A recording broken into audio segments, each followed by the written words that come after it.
观众朋友，大家好，欢迎收看今天的波士顿新闻。这次新闻的主要内容有：波士顿代理市长签署命令，暂时禁止在市内驱逐居民；FDA 召回超级强效、可能致命的外用药；麻州本周三全州范围内发出山洪警报；麻州7个学区将在今年秋季为学生提供远程学习服务；零容忍麻州开学之际，警察提醒司机注意遵守安全规则。根据周二下午宣布的一项新的市级暂停令，波士顿市的房东和业主将被禁止驱逐租客。在美国最高法院驳回疾病控制中心驱逐禁令5天后，波士顿市长金·珍妮说，波士顿公共卫生委员会的临时执行主任部署了一项公共卫生令，暂时禁止在该市进行住宅驱逐。该命令的副本暂时无法查看，但珍妮的办公室说，它立即生效，禁止房东和业主在波士顿市内进行租户驱逐程序。市长说，他还指示邻里发展部建立一个500万元的基金，以帮助房主避免取消赎回权，并支付抵押贷款、保险和公寓费用。拖欠付款的房主如符合条件，将可以使用该基金。该计划由美国救援计划法案和 CARES 法案资助。詹妮说，会在下周就暂停赎回权和预防赎回权基金公布更多信息。据美国食品和药物管理局称，一家公司正在召回一批次的处方外用溶液，因为测试显示它具有超级效力，并可能具有致命的毒性。Teligent Pharma 公司正在召回该批次的4%盐酸利多卡因外用溶液。该溶液装在50毫升的螺旋盖玻璃瓶中，在测试中发现它是超级有效的。FDA 说，使用这种超级有效的溶液会导致使用的剂量比预定剂量更高。美国食品和药物管理局说，剂量增加可能导致局部麻醉剂全身中毒，从而导致心血管衰竭、严重发病和死亡。体重较低的儿童和老年人更有可能受到影响。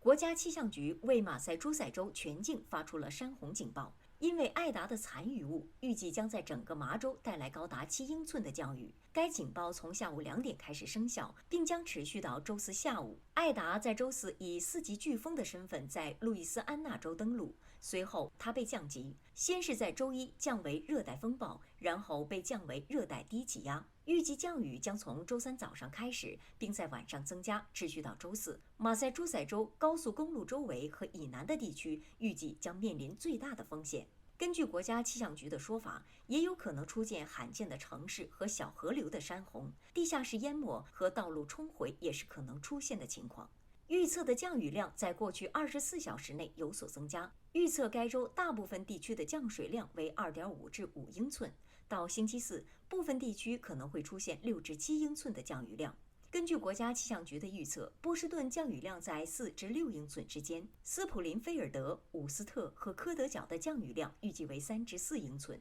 比斯菲尔德的降雨量预计为2至3英寸。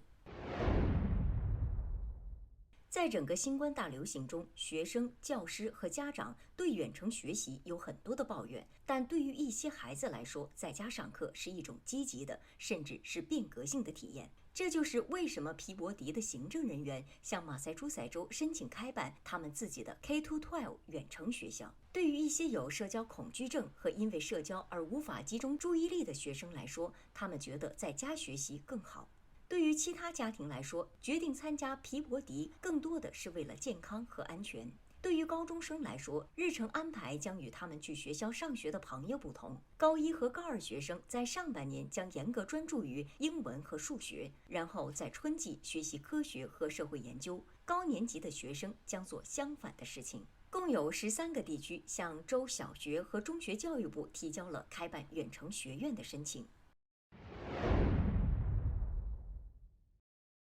当许多马赛诸塞州的学生2年来第一次亲自前往学校上课时，全州的地方警察部门在提醒司机注意一些关键的交通规则，其中最重要的是对闪着灯的校车停车。从斯特布尔奇到 Lowell 的警察在社交媒体上发布通知，提醒居民，如果看到校车停在那里闪着红灯，那就意味着汽车也必须停下来，否则司机会收到罚单或罚款。查尔顿警察在 Facebook 上发布消息说，没有任何借口允许你超过闪烁着红灯的校车。如果你要迟到，也许你应该早点出门。沙龙警方告诉司机要保持与校车100英尺的距离，并在校车亮起红灯时停车，否则将面临超过$200的罚款。